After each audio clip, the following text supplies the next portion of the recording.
Bonjour à tous, nous vous remercions encore une fois de votre intérêt à nous suivre sur la chaîne Les Sommes à Bible. Si c'est donc la première fois que vous nous regardez, n'oubliez pas s'il vous plaît de vous abonner pour recevoir nos notifications lorsqu'une nouvelle vidéo vous est envoyée. Le sujet de cette semaine, c'est l'alliance éternelle ou l'accord qui se poursuit à jamais. Ce que moi je peux dire, donc une alliance éternelle ou un accord donc qui va continuer à se perpétuer. Prions. Dieu Tout-Puissant, merci de nous donner encore une fois l'occasion d'étudier cette leçon. Ouvrez nos cœurs pour mieux la recevoir et la comprendre. Aide-nous surtout à pouvoir la mettre en pratique. Nous t'avons prié au nom de Jésus. Amen.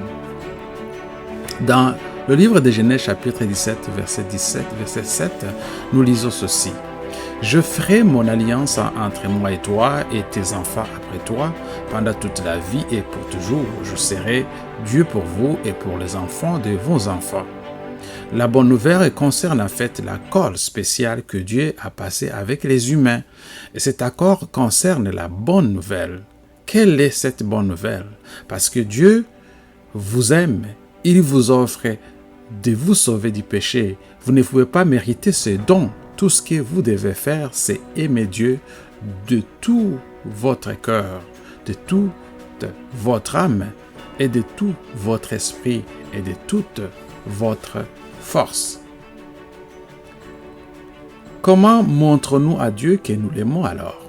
Nous montrons que nous aimons Dieu quand nous obéissons à ses lois.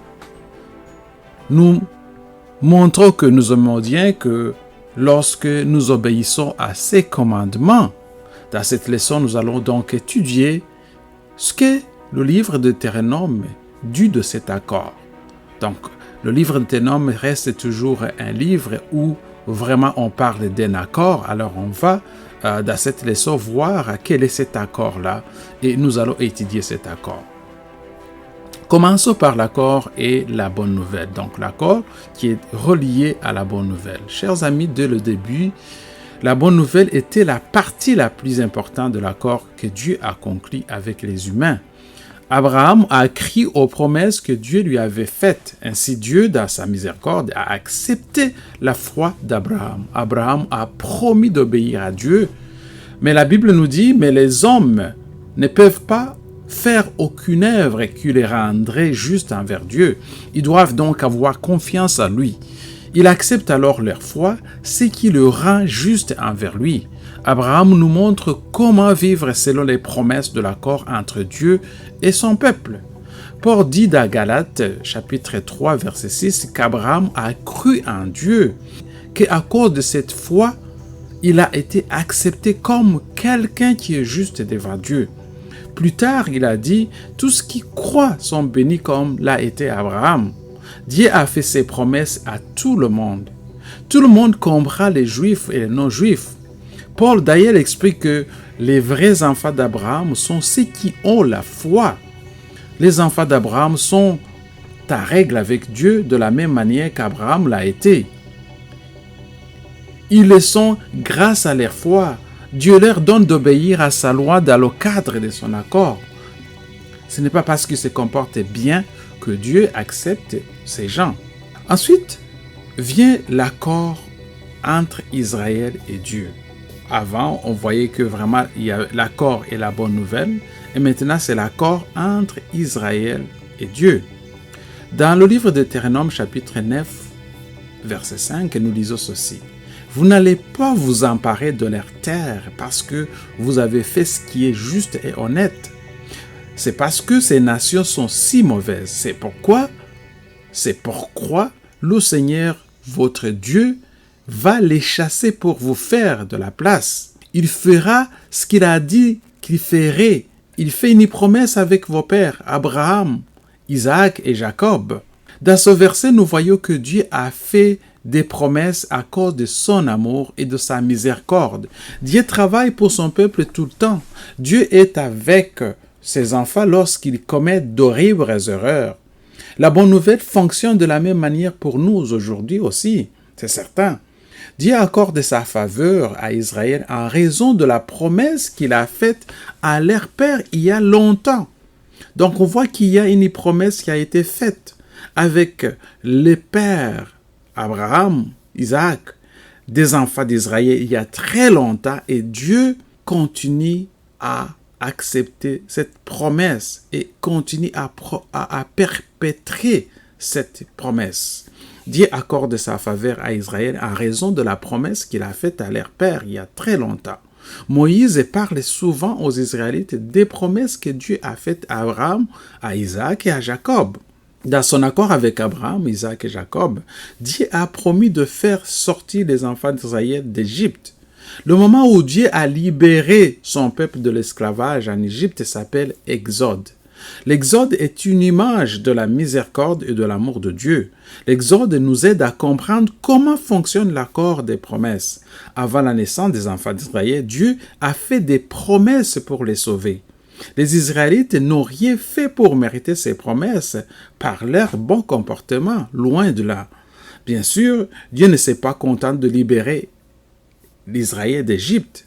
Il les a également amenés au mont Sinaï, et au mont Sinaï, Dieu a conclu son accord avec son peuple, avec Israël. La bonne nouvelle et la loi étaient les parties les plus importantes de cet accord.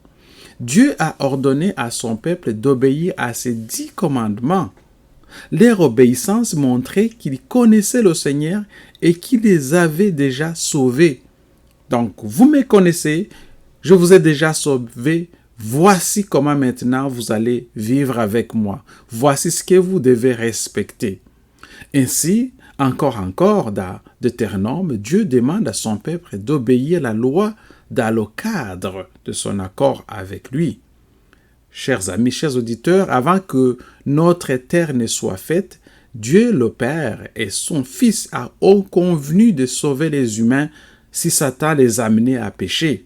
Le Père a pris la main du Fils, le Fils a pris la main du Père. Ils se sont tenus la main pour montrer leur promesse que Jésus s'offrira pour le péché des humains. En tant que personnes modernes, nous pouvons avoir du mal à comprendre le peuple qui vivait à Canaan pendant qu'Israël errait dans le désert. De nombreux royaumes du monde entier se sont succédés depuis lors. Il ne reste que des ruines et souvent rien de tout. Que pouvons-nous vraiment savoir sur les petits groupes de personnes qui vivaient dans la même région qu'Israël? Pas grand-chose. Mais ce que nous savons, c'est une chose, c'est que ces gens croyaient en de nombreux dieux. Ils se prosternaient devant ces dieux. Ils se prosternaient devant des statues de Dieu et adoraient la nature. Ils tuaient des enfants en offrande à leurs dieux. Essayez de vous représenter un peuple et une religion qui pense qu'il est acceptable de faire ça à leurs propres enfants. Et pire encore, ils faisaient ces choses au nom de leur Dieu. Il n'est donc pas étonnant que le Seigneur avertit son peuple encore de ne pas faire ce que les gens autour d'eux font. Il leur a donné cet ordre. Vous entrerez dans le pays que le Seigneur vous donne, mais attention, n'apprenez pas à faire les choses terribles que font les autres nations. C'est un grand avertissement.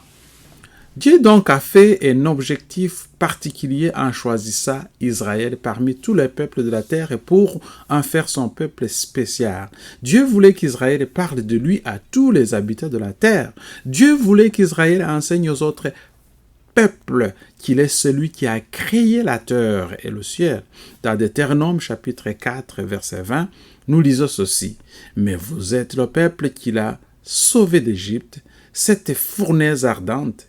Il vous a fait sortir pour faire de vous son peuple, comme vous l'êtes aujourd'hui. » Vous savez, depuis longtemps, les spécialistes de la Bible ont constaté que l'accord entre Dieu et son peuple est très semblable aux accords passés entre les royaumes ou les rois à l'époque de l'Ancien Testament. Nous ne devrions pas du tout être surpris par cette information. Dieu travaille souvent avec son peuple par 2 moyens qu'il connaît déjà. Ils peuvent donc mieux comprendre. En même temps, nous faisons souvent une fausse idée de l'accord biblique. Nous pouvons penser que l'accord n'est qu'un morceau de papier juridique rempli de règles, mais l'accord entre Dieu et son peuple va au-delà des règles. Il s'agit d'un lien spécial de cœur et d'amitié que Dieu voulait pour son peuple. L'accord nous montre que Dieu voulait être proche de son peuple. Dieu veut être plus proche de nous. Nos liens familiaux devraient être les liens les plus affectueux que nous ayons avec les gens. Après que les disciples de Jésus se soient détournés de lui à la croix, Jésus voulait encore être proche d'eux. Dans Matthieu, chapitre 28, verset 10, lorsque Jésus se réveilla d'entre les morts, il dit aux deux femmes portant le même nom, Marie, d'aller dire à ses frères d'aller en Galilée pour les rencontrer. Jésus utilise le mot « mes frères », ce qui montre que Jésus aime ses disciples comme une famille.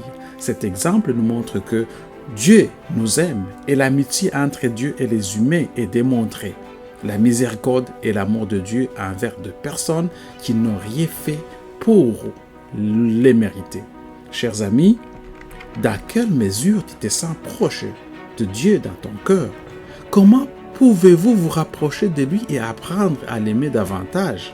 En même temps, devez-vous vous rappeler que votre part d'amitié avec Dieu inclut de lui obéir? C'est une question que je vous lance. Que Dieu vous bénisse, c'est la fin de la leçon. Si vous aimez ce message, veuillez s'il vous plaît le partager à vos amis, à vos proches. Que Dieu vous bénisse. À la semaine prochaine.